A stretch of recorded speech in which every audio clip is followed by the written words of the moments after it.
What we believe is that we're actually witnessing the rise of a new consumer that's going to manifest as trillions of AI agents. And in order to scale these systems, we're going to need to rethink and rebuild a big chunk of the payments infrastructure. Being able to understand what's actually being used in that analytical pipeline, like how much of a given data set, how many times is an algorithm called, what's like the computational cost of executing that algorithm in conjunction with that data set to say train a model or what have you. That output then gets commercialized and everybody in that value chain is somehow rewarded. Because without that, there's actually nothing to pass back upstream. Something that needs to be addressed in the Web3 space is there's oftentimes a trivial outlook on payments. And that's because I personally believe people conflate settlement for payments. Welcome to Epicenter, the show which talks about the technologies, projects, and people driving decentralization in the blockchain revolution. I'm Friederike Ernst, and today I'm speaking with Don Gossen, who is the CEO and co-founder of Nevermined. So Nevermind as in has never been mined. Because there's quite a few projects kind of like with very similar names, right? And Nevermind is positioning itself as the PayPal for AI to AI payments. Before I talk with Don, these are our sponsors this week. If you're looking to stake your crypto with confidence, look no further than Chorus One. More than 150,000 delegators, including institutions like BitGo, Pantera Capital, and Ledger, trust Chorus One with their assets.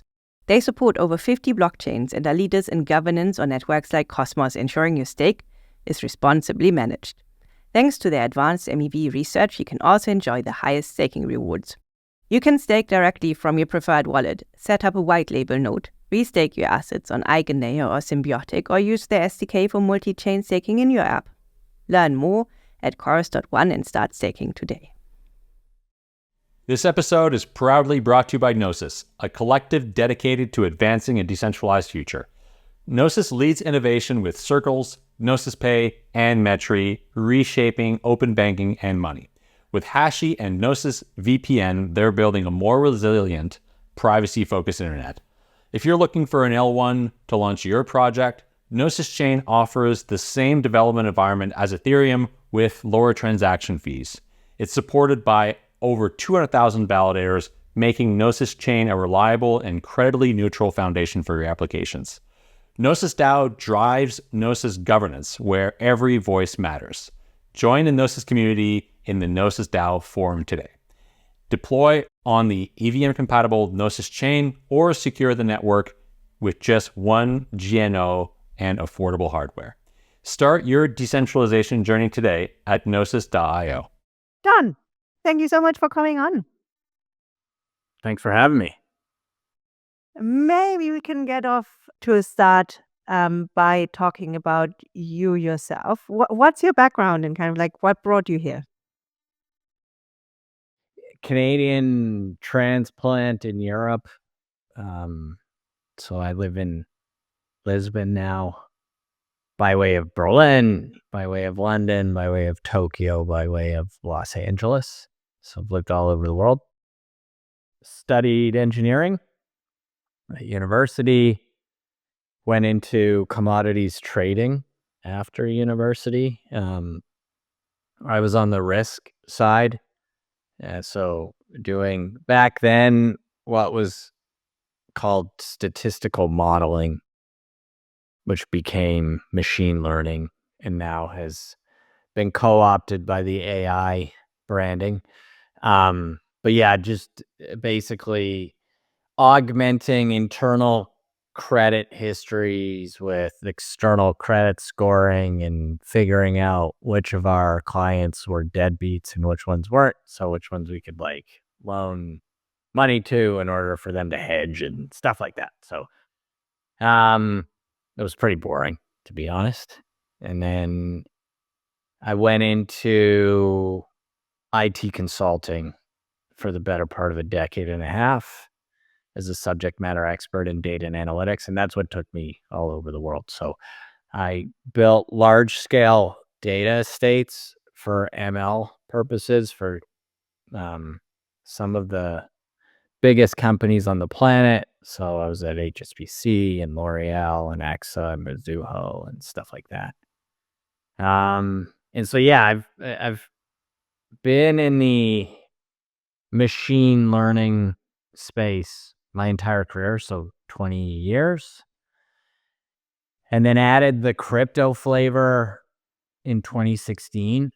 So I got introduced to blockchain not as a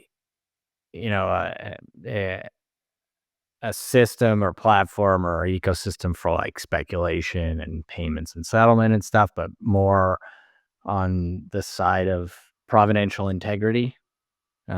So blockchains are very elegant provenance machines, and asset provenance is a really hard problem to contend with within the confines of large analytical estates, right? You've got to answer 4 questions with high fidelity. Where's the asset coming from? Where is it going? Who's using it, and what are they doing with it, right? And the assets can be like data sets, they can be algorithms, all kinds of stuff. And if you can't answer one of those questions, it undermines the integrity of the output. So they're quite critical questions to answer, but it just so happens that with contemporary software, it's really hard to actually answer that stuff. So what ultimately happens, or usually happens, is that you create these very like bespoke, one-off patchwork solutions that like cobble together information from all of your different sources and destinations to try and figure out the topology of what's going on. Anyway, blockchains help plug into that and make it much more seamless in terms of understanding the answers to those 4 questions. And so that's what kind of got me hooked initially, sort of within the grander scope of my career. And so have been at this crossroads of AI and Web3 for going on a decade now. Because shortly after, I kind of went down the crypto rabbit hole. I co-founded a project in Berlin called Ocean Protocol, which was one of the first projects at this intersection of AI and Web3. And I've just, kept beating this drum ever since. And now we've sort of distilled the learnings and experiences and understanding of merging these 2 technologies into a very hyper focus on AI payments. Can get into why we're hyper focused on this stuff, but yeah, that's the background. Yeah, absolutely. So you talked about kind of the provenance of data and kind of this entire data economy that kind of that kind of crucially hinges on that. How does payments actually fit into that picture? This is a good question, and it took us quite a while to realize sort of the gravity of the payments piece. So what we were focused on for a long time was in establishing the provenance component so that we could do by, extension, the attribution piece, right? So taking this holistic view that we want to build these analytical systems and that now take, let's say, the form factor of an AI agent, right? We want to build these things in a decentralized landscape. So what does that mean kind of holistically? And it means being able to understand what's actually being used in that analytical pipeline, how much of anything's being used, right? Like how much of a given data set, how many times is an algorithm called? What's like the computational cost of executing that algorithm in conjunction with that data set to say train a model or what have you.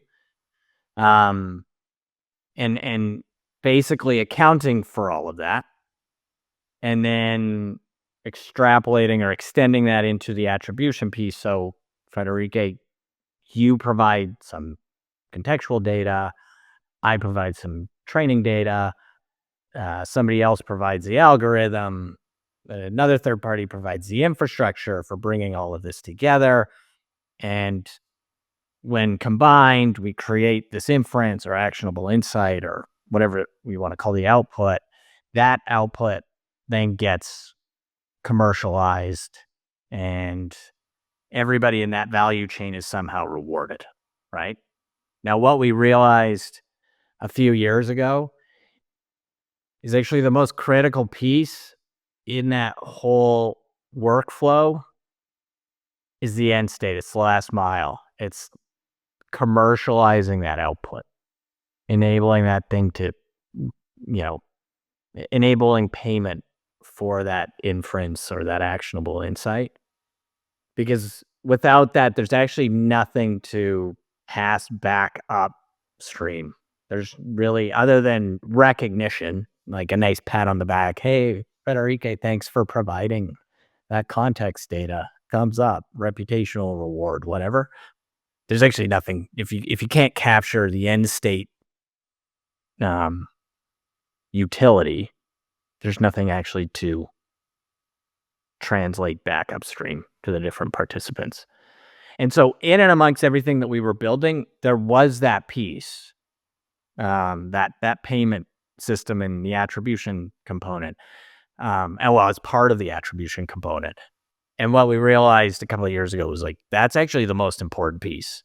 If we don't get that piece right, then we can't do all of the other stuff that we want to do from a providential integrity and attribution point of view. So we became hyper-focused on that one component within this whole workflow. So Ocean is very much still around, and kind of like Ocean, I mean, Trent's been on this podcast multiple times, so kind of like listeners will probably know that it's focused on the data economy and having a marketplace for data sets. It seems to me that kind of like payments, it is just a very natural part of any marketplace. Why do you think it kind of makes part to kind of ply these two things apart? Because payment systems are complex and they're non-trivial. Let's put it that way, right? As are marketplaces. The other realization, purely from a marketplace point of view, is marketplaces are difficult propositions from a commercial and operational point of view. They tend to not make a lot of money, and therefore they're hard to persist. They're hard to like accrue enough revenue to keep the thing going. Basically marketplaces are won in the margins, and the way that you win marketplaces is through monopolization. And that monopolization usually comes from a very discrete focus on a specific domain or a niche within a specific domain, right? So the common marketplaces that are sort of presented are like Bloomberg, right? Or maybe Elsevier for a more abstract one in like the research domain. But they're very difficult to win, and they require a significant amount of focus in order to actually make a successful marketplace. Personally, I would say one of the learnings out of the last decade for me is that I'm pretty skeptical about general purpose marketplaces. I think there's a lot more examples of those failing than there are of successes. So all that aside, that's one part of the argument. And then the other is a realization that payments are quite complex in their manifestation, right? So it's not, I think there's something that needs to be addressed in the Web3 space is there's oftentimes a trivial outlook on payments, and that's because I personally believe people conflate settlement for payments and payment processing and that sort of thing. And so just anecdotally, right? There's like, if you don't want to take my word for the complexity of these things, there's a company called Metronome that does like payments and billing services predominantly for SaaS providers, right? And the CEO of that company and a few of the founders, they come out of Dropbox, right? What they recognized was there was a discrete issue with the payments and billing functionality that Drop was creating. So they had, they had something to the effect of 60 engineers at Dropbox just supporting the payments, the price setting infrastructure, and the billing at that company. That's like a huge undertaking from an engineering standpoint, right? The reason for this is like operating across a bunch of different divergent, jurisdictions and stuff like that. So they have like different price points for different localities, all of these different, depending on the customer and the volume and all of this, like prices would need to fluctuate.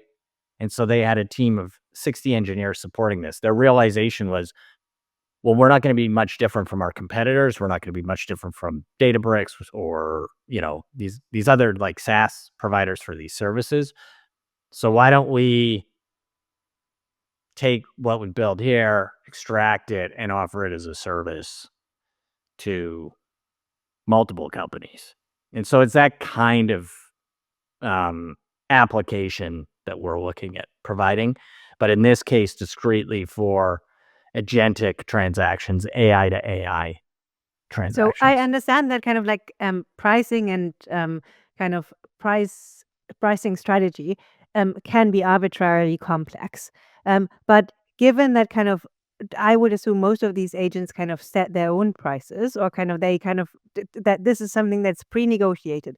Walk us through the complexities of payments, because kind of like, I mean, I have as someone who also works in payments, I have said this time and time again that kind of, I think it makes sense to kind of like productionize things in Web3 first that have simple use cases. And I always say payments in principle is a fairly simple use case if you compare it to other things that also warrant disruption, like social media and so on, because kind of like it's kind of like it balances this that go from one place to another. Kind of like, it ideally kind of they should be conservative, but there's so you shouldn't make more nuance and to it, right? exactly. So walk us through kind of like what makes it difficult. So I'm clearly speaking with a kindred spirit here, right? So this is the other kind of revelation. Like,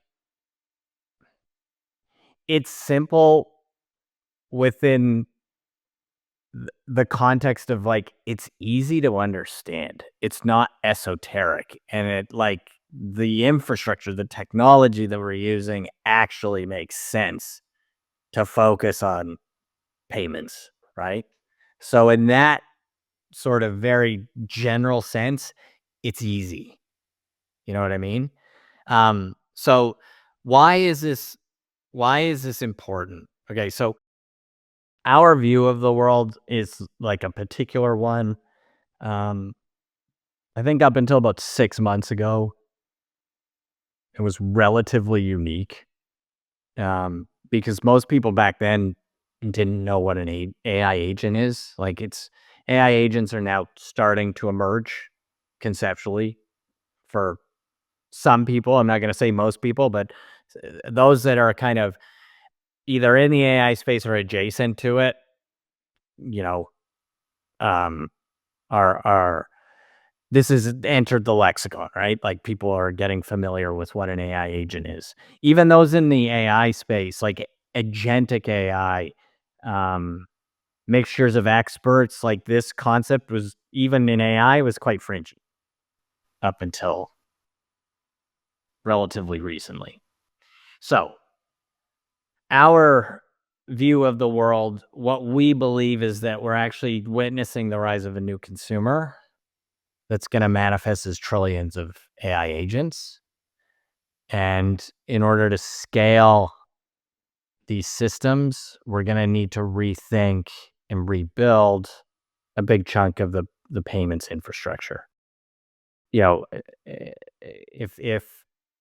you hold this vision of the world, like we don't believe in the monolithic one AI to rule them all, right? Like the God AI. So we believe in this concept of mixture of experts, that there's going to be sort of finely trained agents that will provide very discrete expertise that will be called upon when and where needed, right?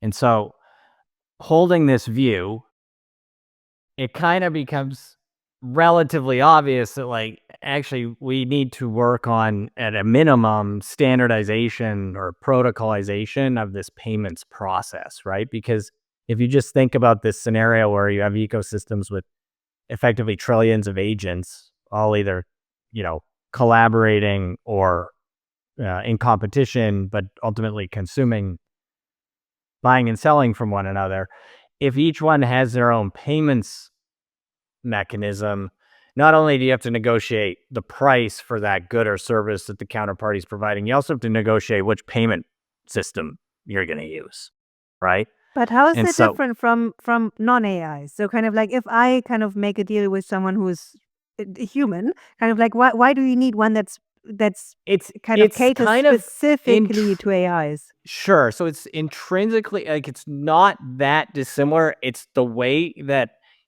effectively the information gets packaged around the service that's actually being provisioned. So let me unpack that a little bit.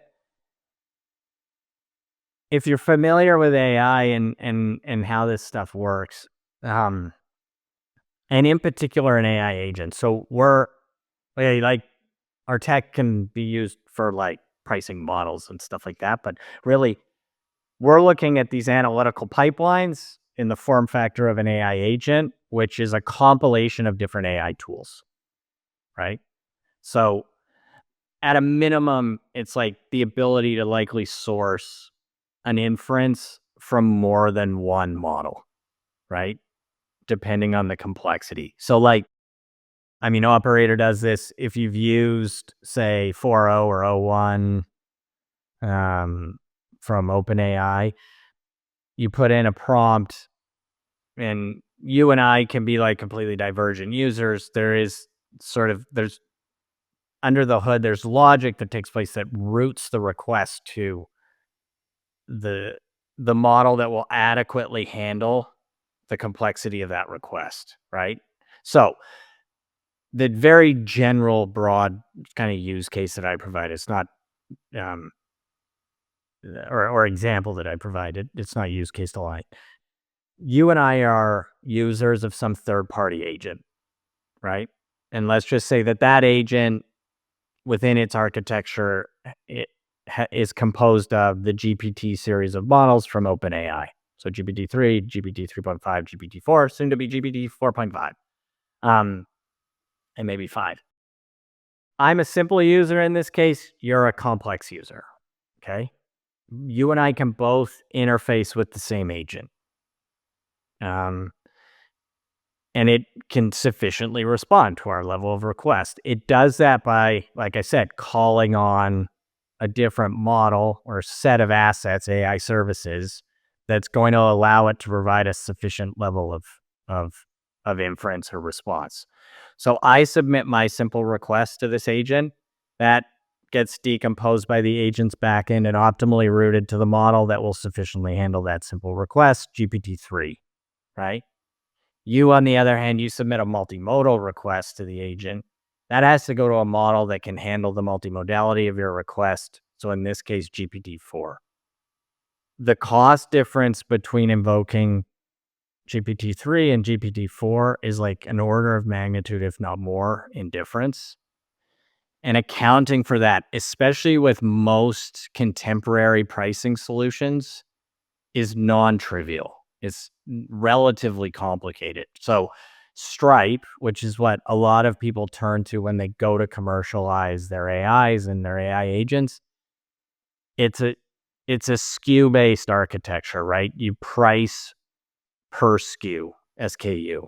It's set up to sell t-shirts on the internet. So I set the price of my small t-shirt. That price doesn't change from one day to the next. Versus an AI agent, its cost is variable depending on the complexity of the request that's served to it, as well as the tools that it has at its disposal to respond to said request. So an agent can take in dynamic requests and respond to those dynamic requests in a variable fashion by invoking a variable set of services, which correspondingly have a variable set of costs to them. So what we've built is a system of unit accounting, effectively an accounting module that straps onto an agent's observability function and translates the metered cost of that service to provide that inference into a settlement cost for the requester, for you and I, depending on the variable response and invocation of the corresponding services on the back end. That sounds very prescribed. So as someone, for instance, if I were to offer different AI models, I mean, I could come up with different pricing strategies, right? I could kind of sell a flat rate to all my models. I could say, okay, I'll give you a flat rate until kind of you hit a certain number of requests, and then kind of you have to pay per request, or kind of, I mean, there's different strategies. So how much of that do you impose on people, and how much can you actually tailor this pricing strategy? So this is where, again, like, you're clearly like well versed in the nuance of this. What we are trying to accommodate for is as much variability in that price control setting mechanism as possible. So if you want to have sort of a fixed price subscription that maybe or may not rate limit or time limit a service, you can do that. If you want to go as granular as like pure pay to play, and each access costs this, or each GPU cycle for that matter costs X, you can do that with this system. That part of the rationale is we want to provide that flexibility. The other is we are in the process of discovering what is like sort of the dominant set of attributes and characteristics for these pricing mechanisms within the agentic landscape. Because the reality is this stuff is all quite new, and we don't know what the dominant system for costing and billing wrapped up in some pricing component is actually going to be yet. So we are trying to provide as much variability. So basically, in true decentralized fashion, we attempt to give that control to the user or the builder, as opposed to setting it for them up front. Okay, and then kind of, I understand that kind of like you give me variability in kind of like how I set my pricing strategy. But do you also take care of settlement, right? So kind of you also make sure that I actually get paid. Right. Yeah. And how do you do that? So kind of like how does the payment work? Yeah. So this is a good question too. So we leverage a concept called license tokenization. So we believe quite strongly and so again, like going back to this is a function of a marketplace, right? Marketplaces are hard to win, especially as you get especially as you start to sell assets that become more and more commoditized, right? Like markets trying to push the price to zero. So, and then your revenues generated at the margin, right? So having as much fidelity on the actual operational costs means that you can like eke out as much margin as possible. So like recognizing that that's sort of the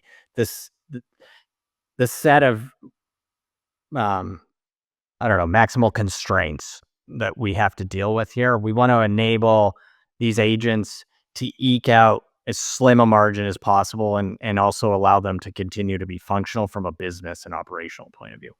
So that means setting a single price and just giving free reign access doesn't really make a lot of sense. It works right now for propositions that are, broadly speaking, toys. And then more importantly, where there's not a lot of competition that's yet pushing that price point down. But then we are already seeing this manifest, right? Like OpenAI very clearly has, a price per usage function, and then a DeepSeek comes along and has like an open source model, and it's like, here you go, have it for free, right? Trying to find the equilibrium between the two, that's somewhere in between, right? It's not free. It's also probably not maybe as price gougy as some of the things that OpenAI is doing.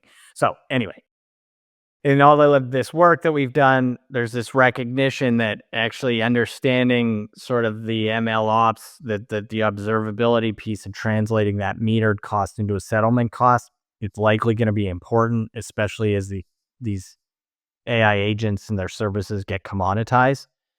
And so we kind of looked around and said, okay, like, if we're taking the position that like a traditional subscription style model isn't the right one, what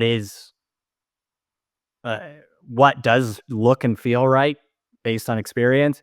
And it's this concept of license tokenization. So it has nothing to do with crypto. It's a traditional licensing scheme, but it differs in comparison to like named user licensing and concurrent access licensing, where in a named user license, Friederike, you negotiate your usage for a platform and the underlying sets of tools within that platform, right? Concurrent access license would be you and I are on a team. Together, we negotiate our usage of said platform and the corresponding tools of that platform. It's a pretty laborious process in the grand scheme of things, or very rigid, right? One of the two. Either like everybody gets the same thing, or it takes a long time to negotiate what you get, right? The response to this is this concept called license tokenization, where the platform is tokenized and the tools that make up that platform have redemption criteria in those tokens. So you buy 1,000 tokens, I buy 10,000 tokens, and that platform is made up of tool A, B, and C, and A has redemption criteria of 100 tokens, B 1,000 tokens, C 5,000 It's tokens. like usage credits or something. It's this, yeah. So it's this emergent licensing model. We've taken that, looked at agents. They are, again, this form factor of a platform, compilation of a bunch of different tools where you can issue tokens, or in our case, we call them credits, for each of these agents or set swarm of agents. And the tools and or agents within that agent is composed of, or those sets of agents or swarms of agents are composed of, they can have their own redemption criteria in those credits or those tokens. So that's how we facilitate sort of the legibility and the fine grain component of the payment aspect. And how do you settle? So because kind of like you then have to transfer them, right? Right. So like in this scenario where you and I are the user of this third party set of credits, let's say we pay $1 and we each get 1,000 credits. And so under the hood, of this agent, GPT-3 has a redemption criteria of 10 credits, GPT-4 or 3.5 of 100, GPT-4 400 credits, right? We both pay $1. I get 1,000 credits in my wallet. You get 1,000 credits in your wallet. We make these requests to this agent. My simple request goes to GPT-3. Out of my pool of 1,000 credits, I get charged 10. You, with your multimodal request, that gets routed to GPT-4. You get charged 400 out of your pool of the 1,000. So that's how, and then that function, that accounting, that redemption is a burn function on chain.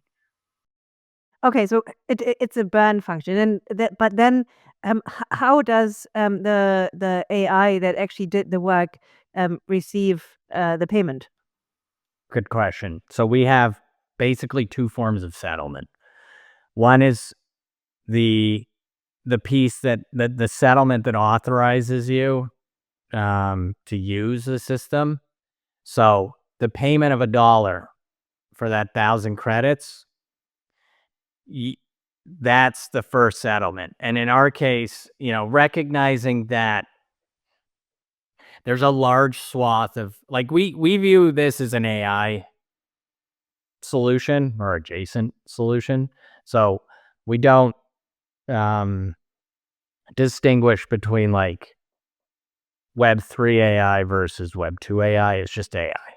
What we're trying to build is something that's like general purpose for AI.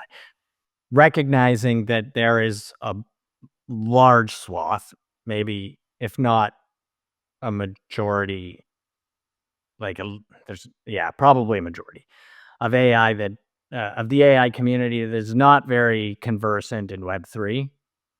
So one of the things that we've done is like full account abstraction. You still get a wallet, right? And the agent still gets a wallet, but you can use socials to set it up. It's an MPC solution. It's fully gasless.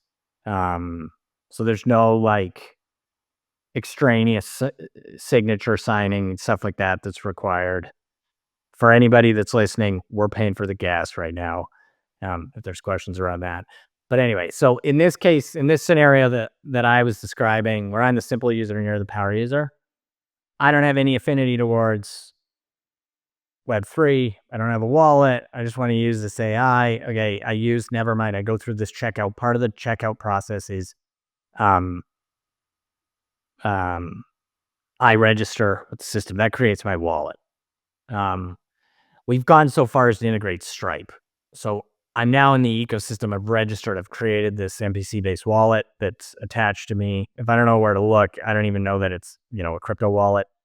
And then I can just take out my debit card or credit card and pay $1 for these 1,000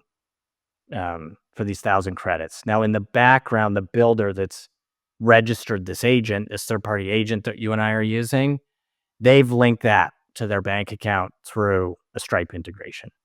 What they've also done is link that to a wallet, because in this case, in this scenario, the builder is going to take both fiat and crypto as payment. So I pay my $1 with my debit card. That goes to the builder's bank account. You, on the other hand, you're well-versed in crypto. You have a wallet. You've got USDC. So you pay one USDC, and that goes into the agent or the builder's wallet in that case. And so in this case, we're handling both. But as you can see, there's two forms of settlement. One is this sort of overarching authentication gatekeeping function for access to the agent. That gives you the set of credits or tokens, the usage asset to start utilizing and authorize and authenticate the usage of that agent.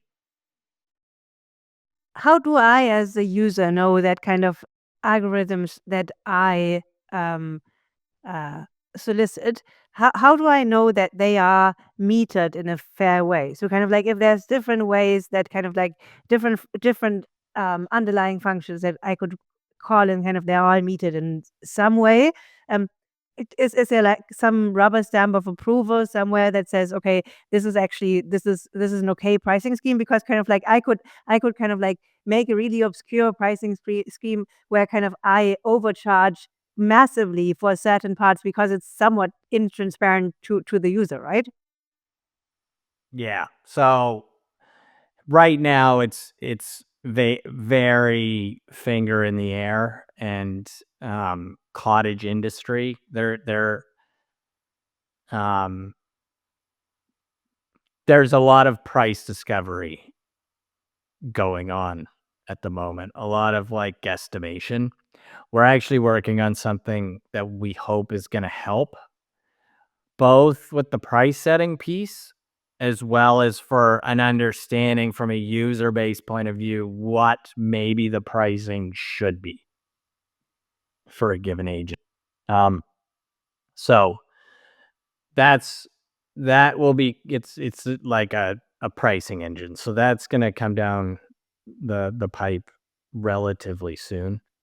But it's something conceptually that we've been working on for about 6 months, and over the last 2 months we've like put pen to paper and actually started to we POC'd it, and now it looks like we can actually do what we want to accomplish to kind of address not the buy side but more the sell side to start. Because the flip side of your question is, what do I price this at, right? So helping answer that question is where we're trying to get to first. And I think the knock-on effect of that will be disclosing that sort of price setting mechanism will help those on the buy side also understand maybe what their cost structure should be.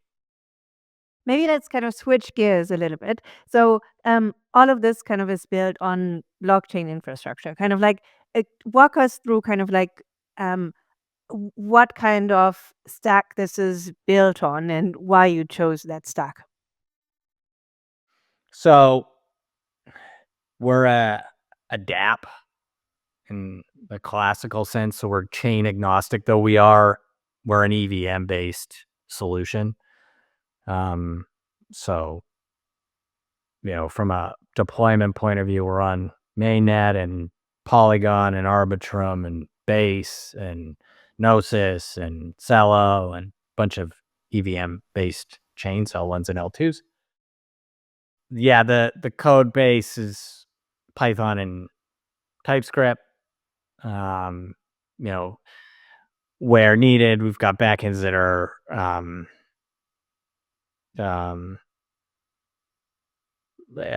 what do we have? I don't know.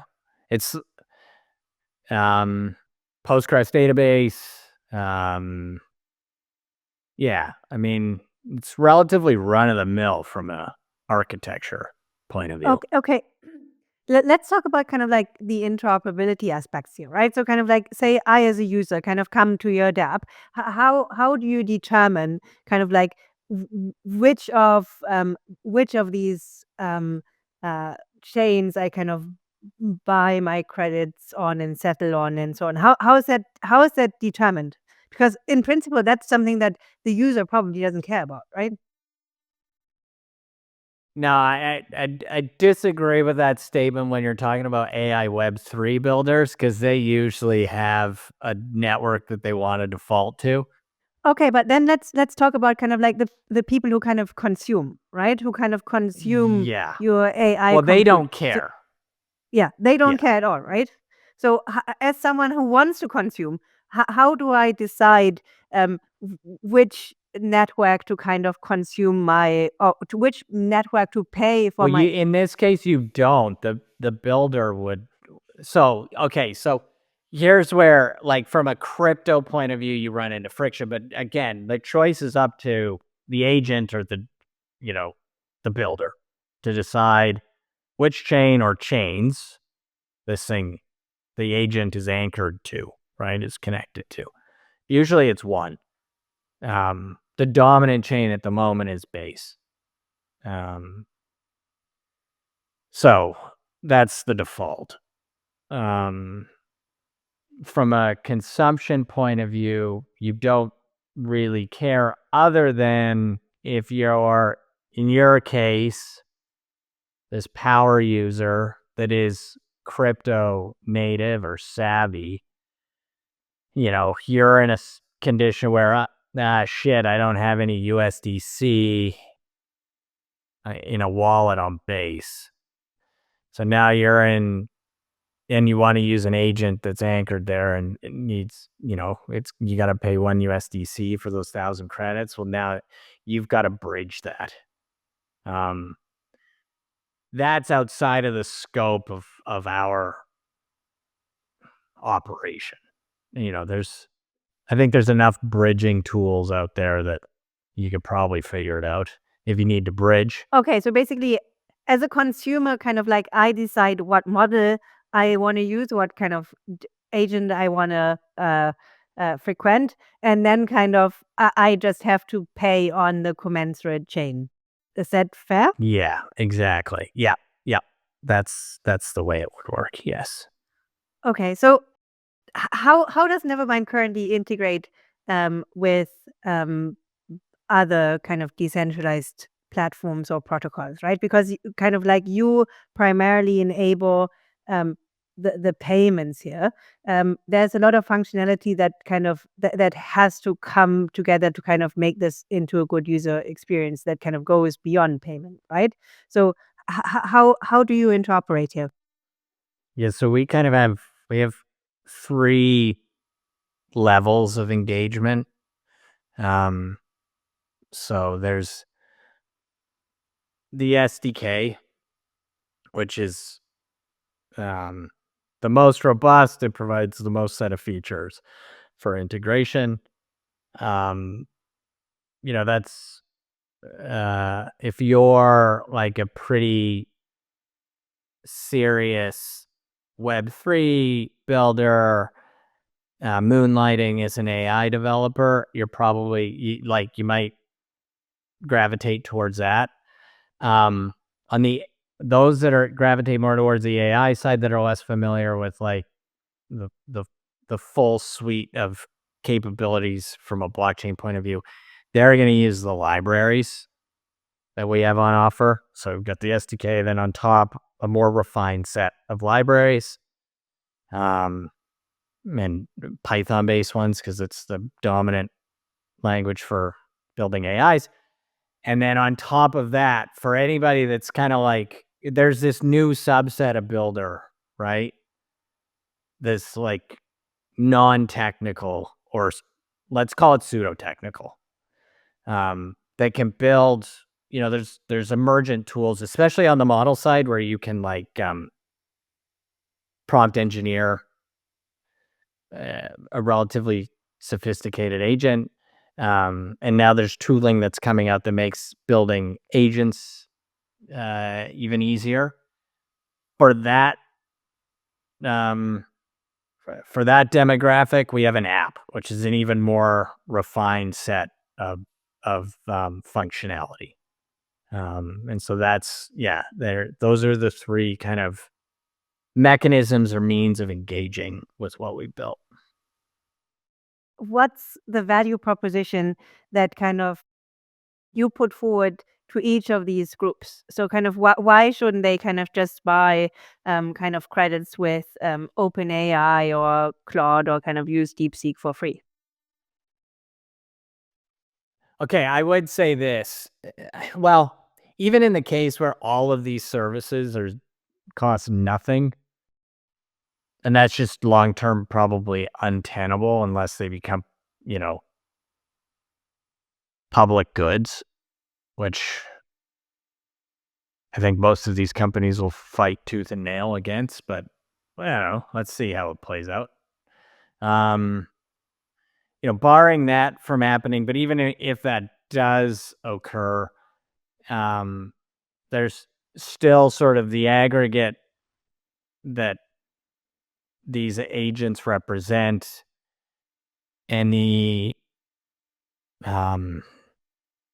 tuned expertise that can be captured and then subsequently deployed in these packaged agentic services that in and of themselves can be priced and paid for. So getting back to your question, like which solution would you gravitate towards? Well, it's less around like what's the pricing and payment mechanism and more what's the level of functionality that you want to have within your agent and or your swarm. So for example, we have in our SDK the attribution function. So once payment has occurred, like if you have a swarm of agents and that swarm is ultimately what's priced, that you can actually like redistribute funds within the commercial the value capture piece, right? And redistribute those amongst the agents proportionately to their contribution within that swarm. But that's like super low level and really only going to be interesting to somebody that's been working on swarms for a long time, right?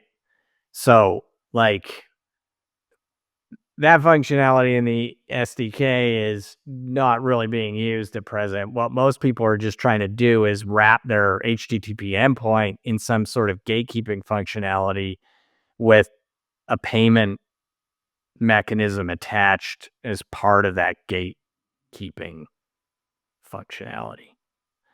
So there's a broad spectrum of requirements and demands. We're trying to cater to the simplest set of those demands initially, though we have built in some relatively complex functionality, just, I don't know, because it's interesting. Okay, so maybe let me reframe the question a little bit. So with Nevermind, how is the AI data payments landscape becoming better for actual users, consumers of data, or providers of data and algorithms? How is it becoming better to what we currently have in kind of like this centralized model? I'm going to answer this in a relatively flippant way. We don't actually care. What we're trying to offer and enable is a higher degree of fidelity on that transactional piece. So whether and what I mean, like there's two aspects of this. One is on the accounting piece, right? So enabling that and doing it in a way that's more dynamic than existing systems today. And then the other, and this is whether or not over the long term this actually matters, time will tell. But like these services that are being rendered discreetly don't cost that much. They cost like fractions of a fraction of a cent. Existing payment systems, fiat-based payment systems, cannot handle that discrete mechanism. You can't get below, a certain denomination of a currency, say 1 cent, right? Why not? It just depends on how often you settle, right? Kind of like if you have fractions of a cent, then kind of but like, this is what I'm yeah. saying. From a very discrete point of view, if all I need is one action, just for sake of argument, one GPU cycle, I can't price that in. I have to do what you just said. I have to aggregate it. And so the question becomes, and this is what I said, the jury's still out on this piece. Is that actually a requirement or not? Time will tell. But I do believe that there will be applications on a use case where you have discrete expertise that for that particular use case, for that set of requesters, that particular agent may only ever get called upon once or less times than you can actually aggregate to the floor of that currency. And so what do you do in that case? That service is always free, or it has to be coupled with other services. And, so again, there's an element here of speculation on whether that's going to be a driver. I think it will be, having operated in this space for as long as I have. But whether or not it's a primary driver, I don't know. Time will tell. But anyway, getting back to the original question, I think at the end of the day, why are we doing this? Why are we using crypto instead of doing this in like a centralized, multi-tenanted, sharded database? We're driven by optionality and like the drive to provide option. And that is derived from a desire. I mean, this is where like sort of the crypto ethos shines through, to provide the option of censorship resistance, right? So from our point of view, we view the payments piece as the most critical component in decentralization for AI agents. So if like Microsoft, OpenAI, Google, Facebook, DeepSeek, whoever, if they monopolize the means for these agents to pay and get paid, their ability to deplatform one agent, in our opinion, is an existential threat to all agents. If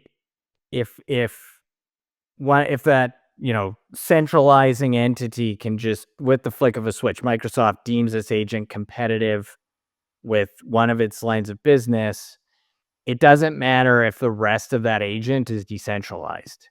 At least in an economic context, it might as well not exist because it can no longer transact.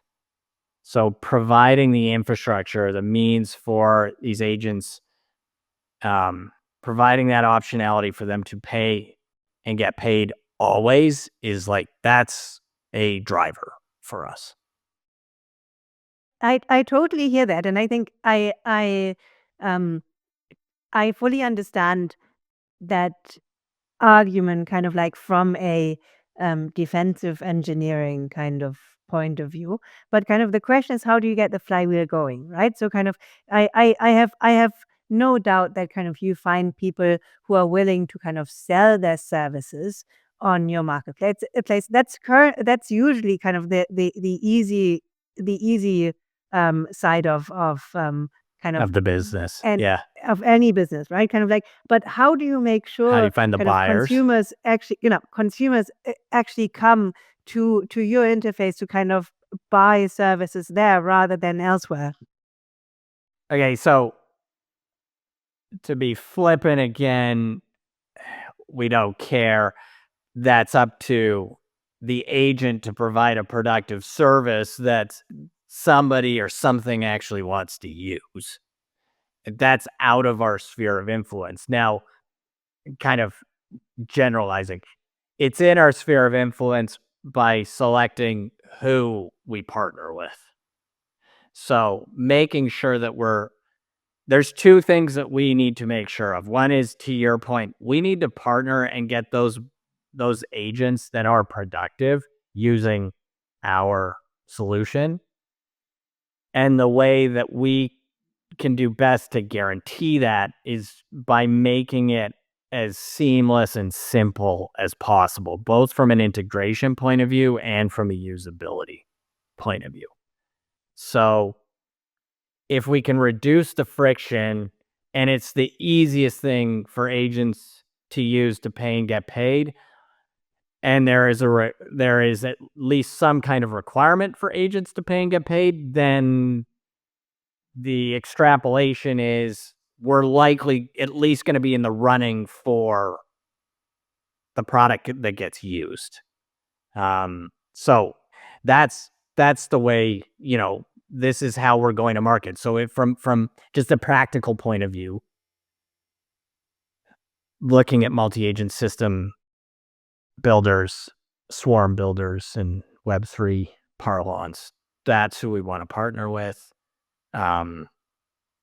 This is like the crew AIs of the world, the agent ops, the agencies on the Web2 side, the virtuals, the Eliza OSs, etc., the NAPTHAs of the Web3 world. And then there's the additional step to that, because that's like B2B, and then there's like B to AI or B2C. So B2B2C or B2B to AI, also helping with that sort of step function with our partners, helping them try and attract agents that are doing something useful. I will say this, I'm going to rant a little bit just to get this off my chest. What we need to do in the Web3 AI side of things is get out of our own fucking way and quit worrying about like verifiability and attestations on these systems. Because like those are nice to haves. What we need to build are productive agents and swarms to do some kind of useful work. I also don't think DeFi and agents being added to DeFi is the massive unlock that a lot of our community actually thinks it is. But that's for another conversation. But anyway, I just want to say, like, we need to get out of our own way, and instead of trying to focus purely on the infrastructure side and like integrating zero knowledge or trusted execution environments or whatever, like I think we'd be better served just trying to focus on building like agents that do work that, to your point, are going to have actual users. Okay, then tell us about the usage of Nevermind right now. So kind of how many agent payments do you actually process kind of like on a daily basis, and how do you see that grow, or how do you see where do you see the main drivers of that growth? Yeah. So at the moment, there's been a bit of a downswing, and I think that's somewhat related to the downswing and enthusiasm in the market. At its peak, we were probably seeing like a couple handfuls of transactions a day. In total, we've done a few, somewhere in the neighborhood of like 5,000 transactions. Again, we're not counting the burn piece. We're just talking about like that initial purchase of those 1,000 credits, for example, right? It's relatively nominal, but I'm bullish. Like that sort of really predates the AI agent meme taking hold. And so I'm bullish that as we see more output on the agentic AI side, that obviously this is going to be more and more of a requirement. So now our business is the business of amplification and getting this in front of as many AI agent builders as possible. Cool. So where can we send the AI agent builders to kind of find out more about Nevermind? Love to have you in our Discord, so you can connect to us via our website, nevermind.io, nevermind.io. You can also follow us on X. We're at nevermind_io, nevermind_io. But yeah, would be happy to have everybody that's building and all of your agents be a part of our ecosystem. Fantastic. Thank you so much for coming on, Don. Thanks for having me.